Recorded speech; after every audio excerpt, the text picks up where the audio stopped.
Espero que no me tomes en cuenta los 15 minutos, John, pero lo que voy a comentar.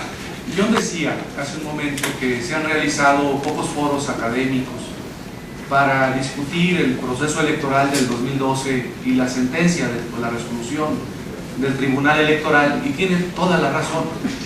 Hace unos días el Tribunal Electoral del Poder Judicial de la Federación organizó subrepticiamente un seminario para analizar, subrepticiamente porque no se informó a los ciudadanos. Hubo un boletín de prensa, trajeron a profesores europeos, españoles, que no vivieron el proceso electoral, desde luego tienen derecho a discutir y a exponer sus puntos de vista, y a unos profesores italianos, y organizaron su evento ahí en el Tribunal Electoral del Poder Judicial de la Federación. Entonces ha habido eventos subrepticios de ese tipo. En la Facultad de Derecho de la UNAM, en alguna ocasión, algún profesor conocido de Derecho Procesal me invitó a un foro, pero después me desinvitó, me dijo que era solamente con los profesores de la licenciatura. En fin, es verdad, no ha habido muchas oportunidades de discutir el tema. Yo no sé por qué no se discute este tema con amplitud en las universidades públicas, en las instituciones, en los medios de comunicación. Como que hay mucha prisa en el sector gobernante actual, en el PAN y en el PRI, por darle vuelta a la hoja, por olvidarse del asunto, porque este tema ya no se trate más, que no se discuta. Y es un proceso electoral muy importante. Es un proceso electoral por todo lo que ocurrió ahí. Me voy a referir a la sentencia, desde luego, en estos minutos, y después en la etapa de réplicas y contrarréplicas también intervendré. Simplemente decirles que fue un proceso electoral. Todos son diferentes. El proceso electoral del 2012 no es, ahí llegó también Daniel, el 2012 no es igual al del 2006 o el del 2000, en fin, cada uno es distinto. Yo creo que en este proceso electoral hubo algunas características que lo hacen distinto del 2006, por ejemplo.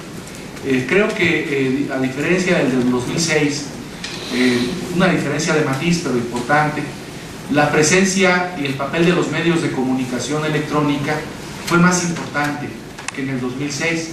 De otra forma, no como en el 2006, donde se podía comprar tiempo en radio y televisión, ahora se escogió una estrategia distinta, una estrategia encubierta de propaganda electoral.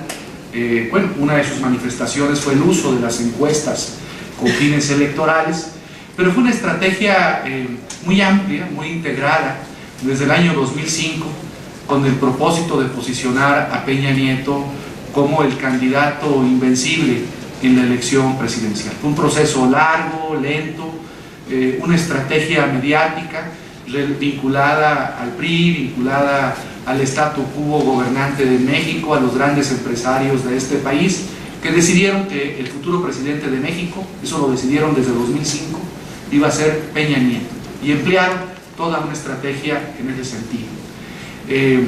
Otra característica también muy importante, característica que se ha presentado en otros procesos electorales, pero que creo que en este proceso electoral no nos va a conducir a nada, me refiero a las investigaciones de parte del Instituto Federal Electoral, de la Unidad de Fiscalización, fue el empleo de estas tramas financieras para, paralelamente a la contabilidad y a las finanzas del PRI, pues obtener recursos para la campaña, tanto para pagar a operadores políticos, a representantes generales y de casillas del PRI, como también para comprar el voto. Una característica más tiene que ver también con el empleo masivo de los recursos de los presupuestos estatales por parte de los gobernadores. Siempre esto ha ocurrido, siempre el presupuesto público, y lo hacen distintos partidos, también eso es cierto, se ha desviado con fines electorales, pero ante el fortalecimiento del poder de los gobernadores en la República, en este país quien manda realmente pues son los poderes fácticos, los medios de comunicación electrónica, los grandes empresarios, y por otro lado los gobernadores de la República. Los gobernadores de la República, de los estados, que no están sujetos a controles adecuados para fiscalizar el ejercicio de los recursos públicos, pues abusaron de estos recursos y emplearon millones y millones de pesos en este proceso electoral. Estas son algunas de las características, pero déjenme ir a la resolución del Tribunal Electoral. Es una resolución muy grande, muy amplia, que desde luego, yo por ejemplo en este momento estoy trabajando un ensayo y no he pasado de la página 200 en el análisis de la sentencia del Tribunal Electoral, pero de la página 200 del análisis del contraargumento, hoja a hoja, con el Tribunal Electoral, por supuesto ya la leí completa, ¿no? Me estoy refiriendo a los contraargumentos de página por página, párrafo por párrafo, de esta resolución del Tribunal Electoral. Entonces es una resolución muy amplia, muy extensa, de más de 1400 páginas. Pero creo que en estos 15 minutos sí podremos decir de tiempo, pues algunas ideas centrales, básicas, de crítica a la resolución del Tribunal Electoral. Lo primero que hay que decir, que es una resolución en donde el Tribunal Electoral del Poder Judicial de la Federación no se asume como Tribunal Constitucional. Esta es la principal crítica. ¿Pero qué significa esta crítica? ¿Por qué se dice no se asume como Tribunal Constitucional? ¿Qué esperábamos del Tribunal Electoral? Pues esperábamos que el Tribunal Electoral fuese garante, el garante de los principios constitucionales, que el Tribunal pusiera por encima de cualquier otra consideración el respeto a estos principios que en materia electoral establece la Constitución, sobre todo los principios de elecciones libres y auténticas. El tribunal no era un tribunal que iba a juzgar un caso entre dos partes interesadas, ¿no? Eso es un tribunal ordinario de la justicia común, ¿no? Los tribunales ordinarios resuelven una controversia entre dos partes. El tribunal no solamente iba a resolver una controversia entre partes, el tribunal iba más allá, tenía que ir más allá, tenía que garantizar el cumplimiento irrestricto a los principios del artículo 41 de la Constitución. El voto libre, auténtico, realizado en condiciones de equidad. Y creo aquí que el tribunal no cumplió con esa característica. ¿Por qué? Porque el tribunal, si hubiese actuado como tribunal constitucional, pues hubiese tenido que hacer muchas cosas que no hizo. Me voy a referir ahora al tema de la investigación. Por ejemplo, no investigó, pero ese es otro asunto, es el segundo punto de crítica. Pero me estoy refiriendo a lo que tenía que hacer el Tribunal Electoral como tribunal constitucional. Un tribunal constitucional, entonces, no es un tribunal que conoce de una controversia entre dos partes, que la dirime y que resuelve a favor de una de ellas. Un tribunal constitucional es el que coloca a la Constitución por encima de los intereses y las pretensiones de las partes.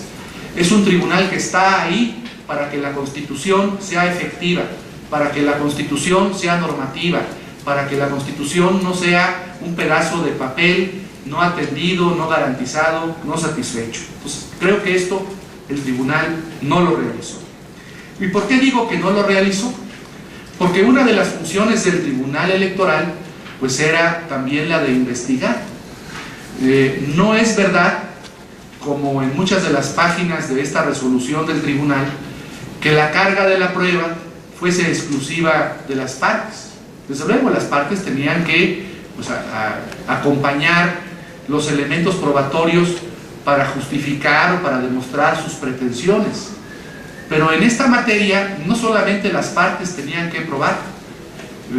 Voy a decir una perogrullada, ¿no? Aquí hay muchos expertos o estudiosos del derecho electoral, pero la propia ley general del sistema de medios de impugnación en materia electoral pues señala que el tribunal tiene facultades para investigar. Estas facultades se derivan, por ejemplo, del artículo 21 de la Ley General del Sistema de Medios de Impugnación en materia electoral, del artículo 23 de la Ley de Medios, del artículo 6, párrafo 3 de la Ley de Medios. Pero el tribunal no investigó. Fíjense que yo he encontrado una cosa que realmente me ha alarmado en esta sentencia. Aquí hay una diferencia muy importante entre el Tribunal Electoral del 2006 y el del 2002, porque el Tribunal Electoral del 2006 sí realizó más investigación que el del 2002. El Tribunal Electoral en 2006 sí se comprometió en parte, no como quisiéramos mucho, o hicimos muchos, con la investigación, pero hizo más investigación que este tribunal. Este tribunal, aunque se le pedía insistentemente por parte de la coalición Movimiento Progresista, investiga, hace esto, hace aquello, averigua, esclarece este hecho, no realizó la investigación. Al final, días previos al cierre de la instrucción para curarse en salud, ¿qué creen que hizo el tribunal? Le habíamos pedido, por ejemplo, en la coalición Movimiento Progresista, que requiriera información a la Comisión Nacional Bancaria, que requiriera información a particulares, por ejemplo, que pidiera información al Instituto Electoral del Estado de México para conocer la información que motivó la impugnación a la elección como gobernador de Peña Nieto, que investigara hechos relacionados con las relaciones entre Televisa, empresas brokers que trabajan para Televisa y la campaña de Peña Nieto.